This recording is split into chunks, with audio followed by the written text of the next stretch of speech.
What's up, everybody? Welcome back to the Draymond Green Show. I am excited as hell to be back here. Man, it's been about 5 months since I got to chop it up with you all. But the NBA season is back, so we are back. And I couldn't be more excited.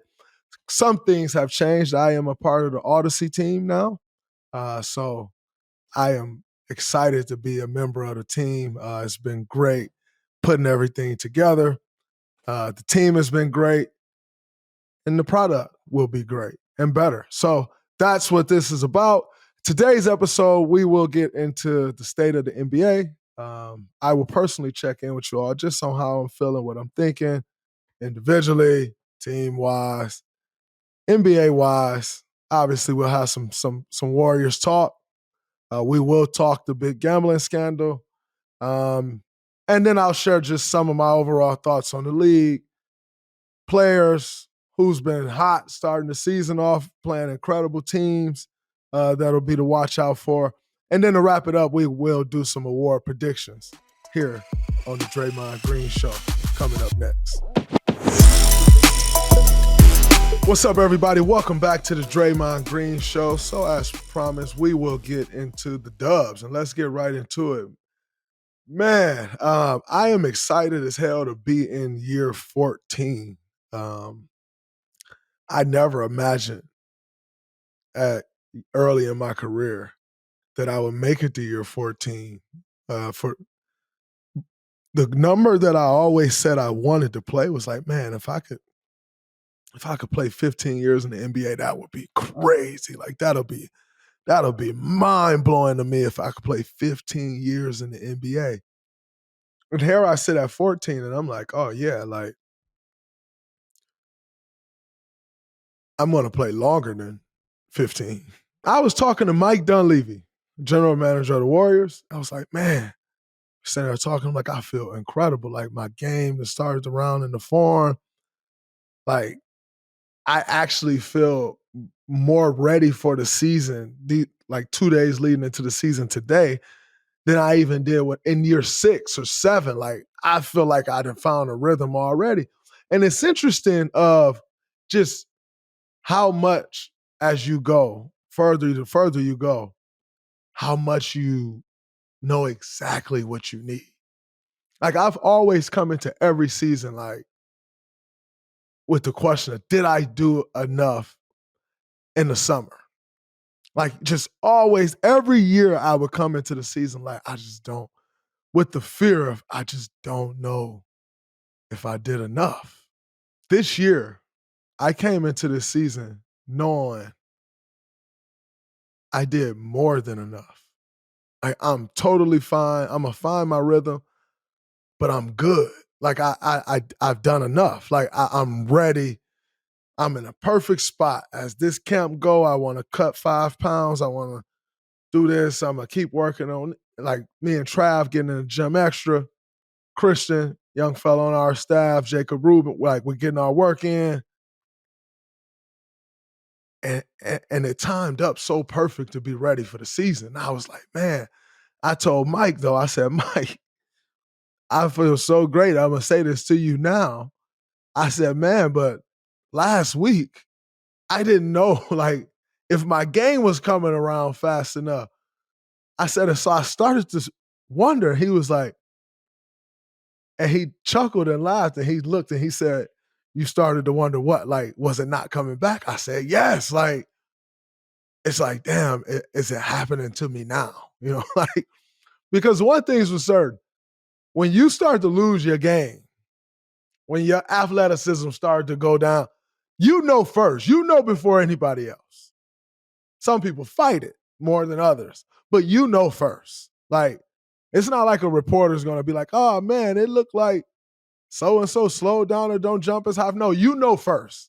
And so I'm like, yeah, Mike, man, I was wondering like, man, is this starting to happen to me now? He started laughing. He was like, no, I know exactly what you're saying because that's kind of how it goes. Like you don't know. And then you look back and you're like, oh, like okay, like I see it happening. And I was like, yeah. I said, but I feel so good now. And rightfully so. Coming into the season, I feel great. I feel my shot feel great.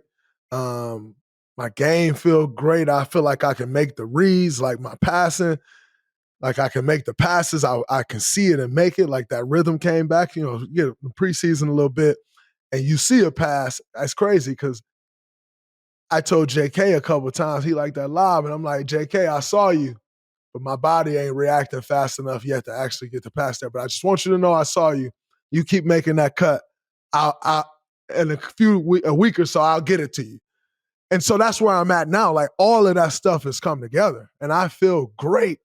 But it came together like right when it needed to come together. And so it's like that intuition of like, yo, you know exactly what you need. And like I didn't even have to question myself this year. So man, I'm excited as hell. Defensively, I feel like defensively right now, I feel like I can see everything like in slow motion and way before it happens. And it's such a beautiful space to be in. Like I feel like it's all starting to come together for me, and just everything starting to hit its peak. Like, and I need to keep that going. Like, I think this is a big year for me. Like, I've spoke a bunch about like defensively and making that all defense team. And by the way, I want to make first team all defense. Like last year, one of the most beautiful things to me was when the all defense team roll out and it was 22 years old, 23 years old, 24 years, 25 or 25, 26, 35 on the first team. Man, that felt wonderful. Like, yo, because you go through these stages in your career of like you the young fella, and then you get to that kind of middle ground where you're not quite the young fella, you're not one of the OGs, and you're really fighting to get the OG status. But then once you get the OG status, so it's kind of the cycle of life in the NBA.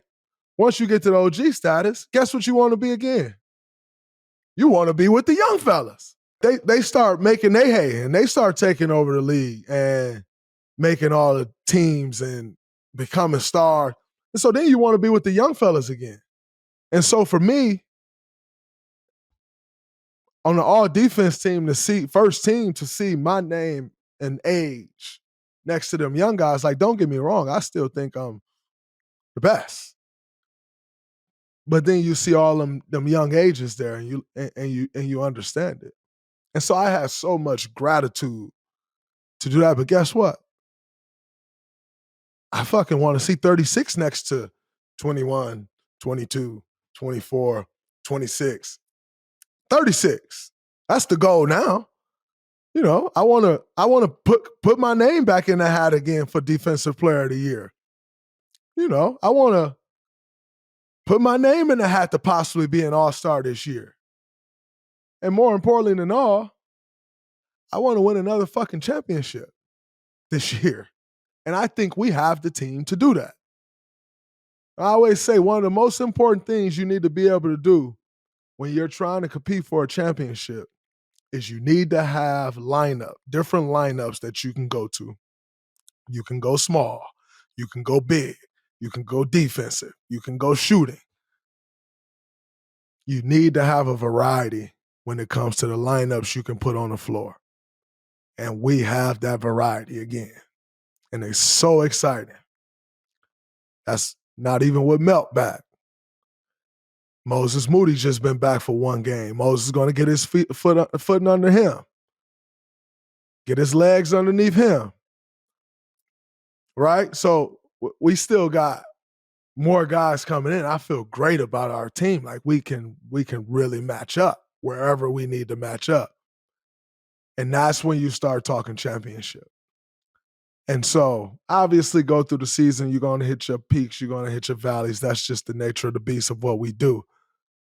But overall, I think we are going to be in a great space to make a run for this thing. And I couldn't be happier. Couldn't be happier as we sit here Taping this the night before we play the Grizzlies. Sitting here currently at 2-1. Obviously would love to be 3-0. With the experience that we have. Steph, Jimmy, Al, myself, with that much experience. Man. And God's still moving the way all four of us moving. I love it. I love it. I think it's very important for us to win games and put a great record together so that you're not chasing it down the stretch. Just don't want to be chasing it down the stretch. You want to be peaking at the right time, healthy. And if we're those things, which I wholeheartedly believe we will be, watch out. Because the Dubs is back in town, baby. And coming back, we got the state of the NBA. I'm going to talk about 4 things that I think have been very interesting to me that have jumped off the screen at me to start this NBA season off. Number 1, and first and foremost, I think we got to talk about Wemby. What Victor Wembanyama is doing, it's insane. The first game of the season, for him to go at Anthony Davis the way he went at AD, it was like, I'm coming back for something I've been missing, or something that got taken away from me. I'm coming back for something. I left some food on the table. I need that. That's them the type of vibes he came out with. It looked like, he was almost trying to go at AD as if he got something against him. And not that it was in a manner, but he dunking and screaming. And it was an impressive performance. And so, you see that performance and you see some of the plays he made. And by the way, just so we're clear, I don't think that was I think anybody could have got that work that night. He was on one. But then you watch that game and you're like, okay, he had a great first game. Wow. Then you watch the second game. And after the second game, you're like, he played really well. Wasn't a special performance like the first game, but he played really well. And he very much so is on the same course that he was on game. But then game 3 comes. And it's like, wait, what? So this is just what we should expect this year. It's this is what he on. He's on I want the next MVP award. And I don't want it then. I want it now. I think what he will have to show is that he can stay healthy. That's obviously important. And when you're playing at this level and you're having that type of output, you have to show that you can stand the test of time. That's pretty much the only thing that can stop Wemby at this point. I saw some rankings of, a couple of those rankings that do the top 100 or whatever they do before the season. And I saw a couple of them had him, if I'm not mistaken, I think one of them had him at 4. And I saw a lot of people saying, no, he ain't that high. And I must say, even for myself, I was like, I feel like that's a little premature for people to do. Not that he doesn't have that potential and not that he can't be that good now, but I just don't think that he had proven that he's the 4th best player in the NBA coming into the season. But through 3 games, he's showing it. He's very much so showing it. And so, he stay at this pace, at this level. He's going to he's going to be MVP, DPOY, most improved player. Like he could sweep 3 of the top. And by the way, I've shared for all our listeners that's been here for a while, you know my feelings on the most improved player award. I think it's given to players that are already have big up and coming names and then make another jump, not necessarily a guy that goes from 3 points to 14 points a game. You know how I feel about that. No need to get into that. But and how the awards are voted, he gonna be in position to compete for all those awards. And so I think, man, like when you look at him, you can only sit and think and wonder, like, what type of player is it like is it going to take to guard him?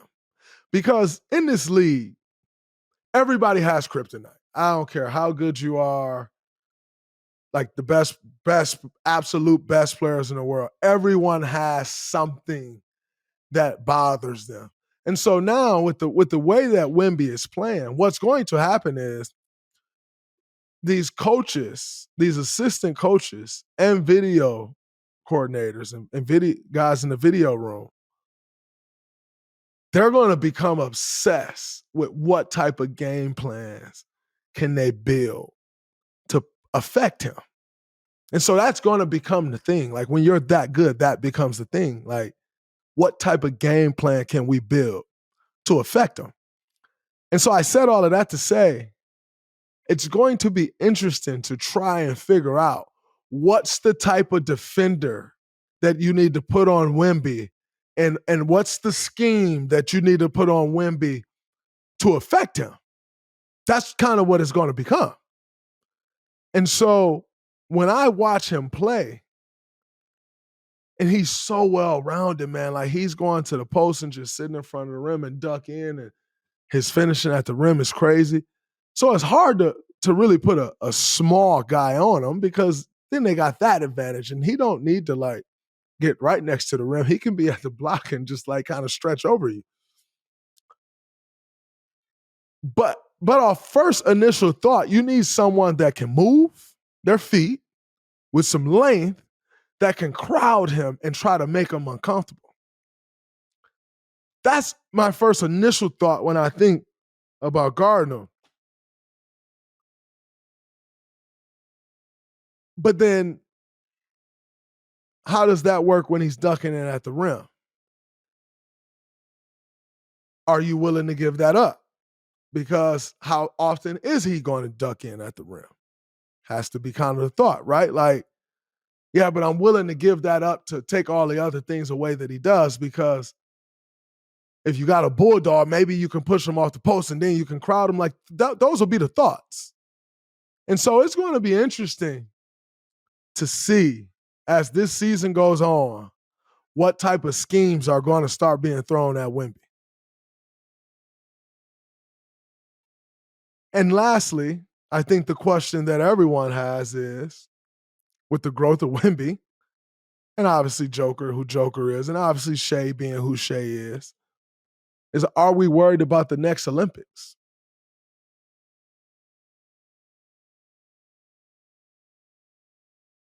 And I'm going to say, fuck no.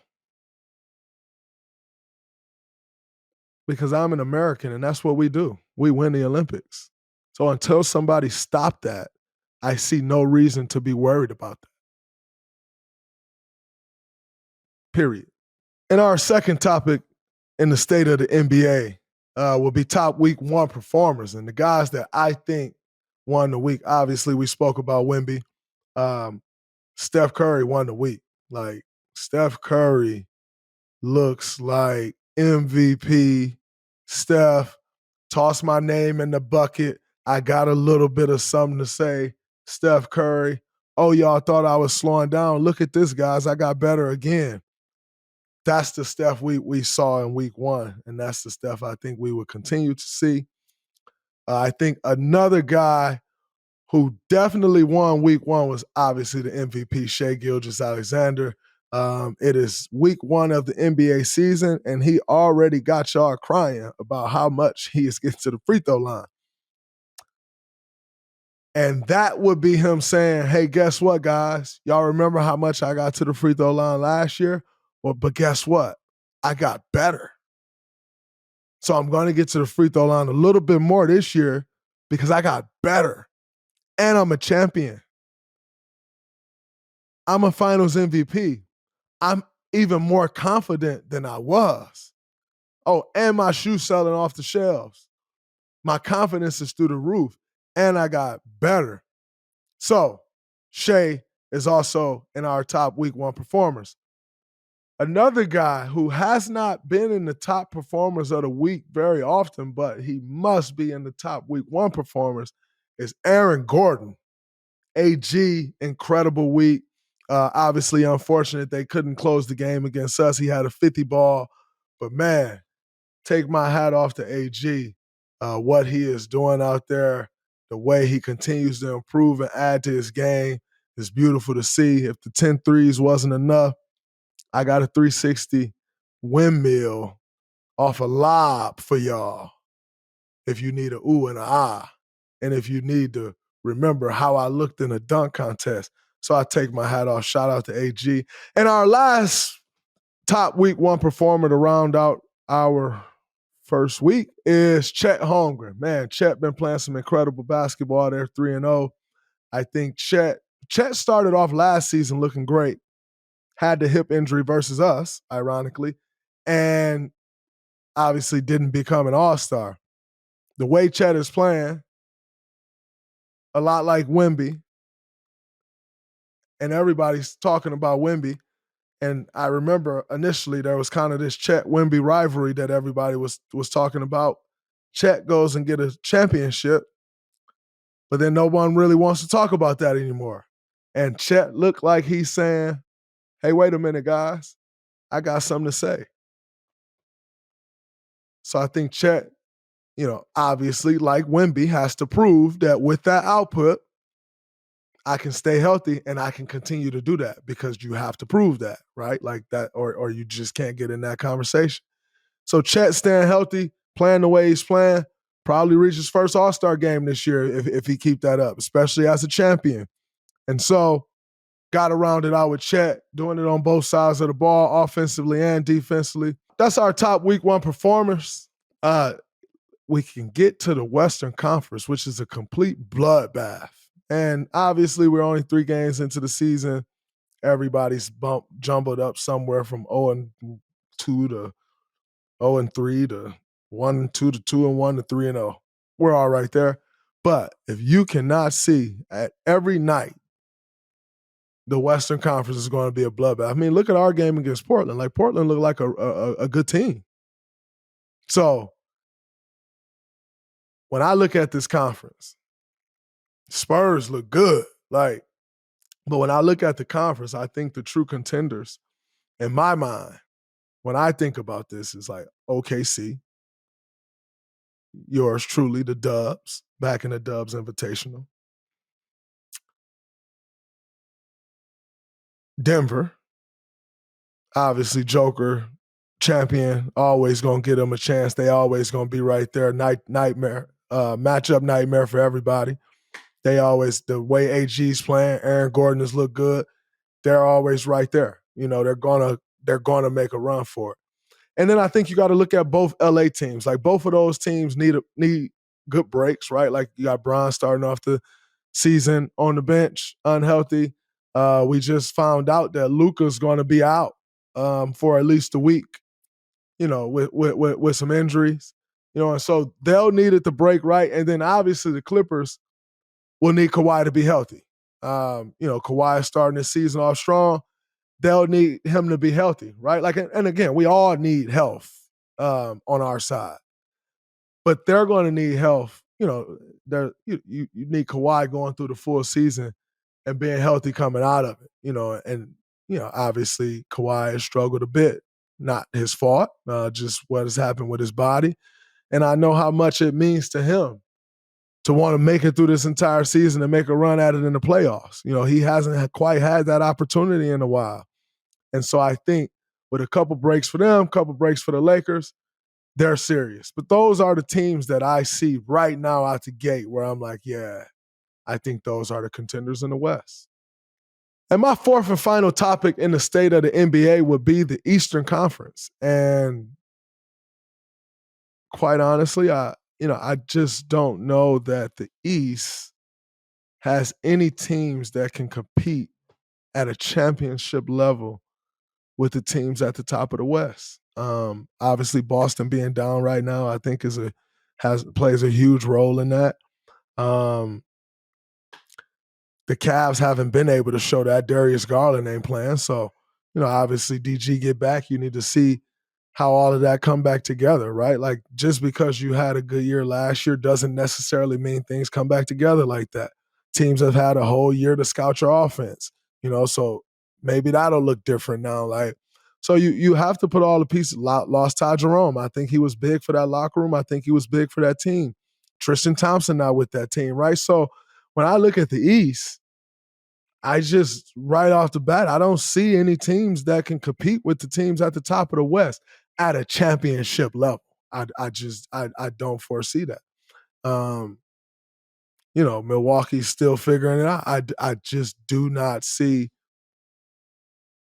Yeah, that's that. I'm a little surprised by it. But yeah, I don't see a team in the East that can compete on a championship level with the top teams in the West. As promised, I told you all I'll give you my awards predictions. Each month, by the way, I'll give out some of my own unique awards here on the Draymond Green Show. But for now, I want to give you all my official predictions for the Rookie of the Year, DPOY, and MVP. And first and foremost, at Rookie of the Year, I am going to roll with VJ Edgecombe. I think VJ is going to have every opportunity to be successful. I think he is NBA ready right now. They have his role figured out. Like, I think for instance, Cooper Flag, they're still trying to figure out, like, is he going to play point guard? What position he's going to play? What's the lineup look around him? VJ Edgecombe role is figured out, and he cut out forward. So Rookie of the Year, I'm definitely rolling with VJ Edgecombe. Defensive Player of the Year, I am rolling with Wemby. I would love to roll with yours truly myself, but if Wemby is healthy for 65 games, the way he's blocking shots, we know everyone loves stats. They look like they're going to be a really good team this year. If they win, if they're in the playoffs or somewhere, last year they were in 10th and they were going to give him the award if he didn't get hurt. So if they're anywhere around that and what he's doing with the block shots, all the voters love stats, and he has the impact. Like, I'm not going to just act like they're like made up blocks. Like, his impact is crazy. I'm going to take Wemby at DPOY. And for the MVP award, I don't know that we've ever seen it done before, but if we have, excuse me and I apologize, but I don't think we've ever seen a 38-year-old win the MVP award. And I think Steph Curry is going to make a run for it. So my MVP, we're going to have a great year, and he going to keep doing what he's doing. Steph Curry about to take home his third MVP this season. Before we close out the show, I know it's the elephant in the room, the big gambling scandal that's going on around the NBA. Everybody's kind of sharing what they think. It's an active investigation. It's an indictment. It's going to trial. I don't need to get off into all of that. But what I will say is a few things. And one is, I think it's complete bullshit that the whole world want to act like all NBA players are just gambling on games. Like, I wouldn't be losing my fucking mind on the court going crazy about a call if we were all just, everybody always say, and that's just not me, right? Like, you see multiple guys going at it with roughs about calls. Like, nobody's doing all of that. Like, guys are really putting their lives into this shit. Like, this shit really matters to us. Like, we really trying to win these games. Like, we really fighting for legacies. So I think it's complete and utter bullshit how everybody just want to act like, oh, man, you see all these clips coming up. Look at this guy now. He missed shots. He point shaving. Like, man, we put so much into this fucking game to try to be great at this game. And just because guys do have bad days, if I come to your fucking job and watch you, not only do you have bad days, there's a possibility some people, you may suck at what you do. And yet we play a very inaccurate, inconsistent game. It's very hard to make a shot. If you're absolutely great, you make one of every two and you shoot 50%. So we play this game that's really hard to perfect. And you add in the defenses and the skill level and the athleticism of guys that you're going up against, it's hard. And so then you put up shit like guys missing shots, like they should be investigated. Like, come on, man. Let's not act like everybody in the NBA. There are bad apples in anything. You go to any business, there's a bad apple. You go to any sport, any organization, anything, there's bad apples everywhere. But let's not try to act like Adam Silver has just built this league that does not care about people gambling, and because there's a Fanatic Sportsbook, a DraftKings, a FanDuel sponsorship, that Adam just doesn't care about players gambling. Like, stop the bullshit. Cut it out. We watch these gambling videos every year. They're on top of this. I got fined last year because I was making light of a referee talking about a line. Because I had seen the line, I got fined. And by the way, I'm not worried at all. I did my interview. They asked me, what were you talking about? I said, I saw the line on my phone. And then I saw a couple calls. I got fined. So don't give me the bullshit. The whole NBA is just rigged and everybody betting. Stop it. We put our fucking heart and souls into this shit to try to be the last one standing, to try to build great careers, to try to build great legacies. There's bad apples everywhere. In any business, any organization, any school, there's bad apples everywhere. So let's not just try to act like that's the league. Nah, it ain't that at all. And having partnerships with gambling houses and, the gambling websites and bet houses, no, that ain't it either. Partnerships are partnerships. I don't get free Bud Light and Budweiser to my house because the NBA is with Bud Light. I don't get a free FanDuel pass or DraftKings or Fanatic Sportsbook because the NBA is partner. No. People make decisions. You can go bet. If you're an American and you're in certain states in America, you can pick up your phone and you can bet. So just like every other American, people can do that. But let's not act like because there's sponsorship partnerships that's the reason. Come on now. Like, give it a break. Like, come on now. Give it a break. That's ridiculous. And the league Adam has built has been incredible. It's doing greatest it's ever done. It's larger than it's ever been. Everything that's great hit tough times. This was a tough thing on our league. Guess what? When you build great shit like Adam has done, like David Stern before Adam, when you build great shit, you plow through the tough times and continue to grow. And that's what's going to happen right here. So, cut the crap. Lastly, on this, Chauncey Billups I've known since I was 16 years old. I'm not getting off into all the allegations, all of those things, but I most importantly just want to send my love. I want to send my love to Chance. Always been incredible to me. Always been a big brother to me.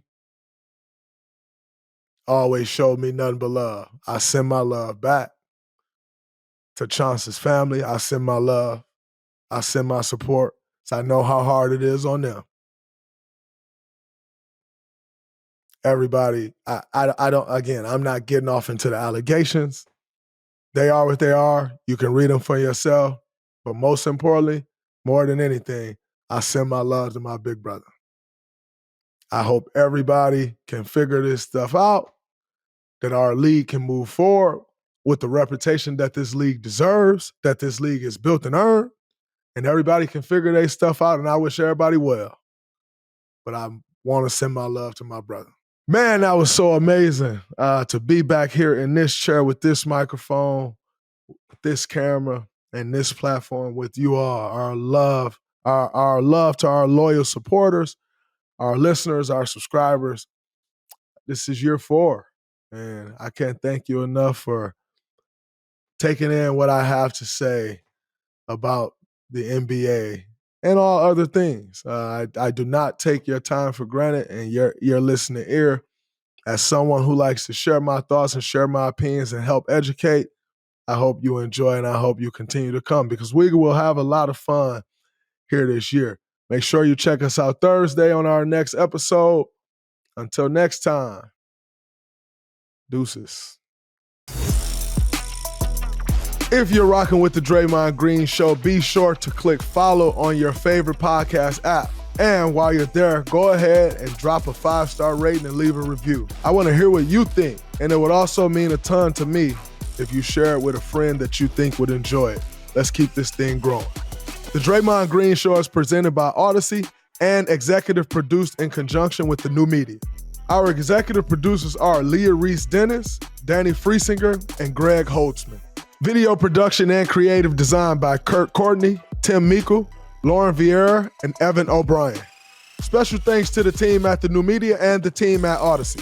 Maura Curran, Josephina Francis, Hillary Schuff, Eric Donnelly, Kate Rose, Colin Gaynor, and Jake Galley.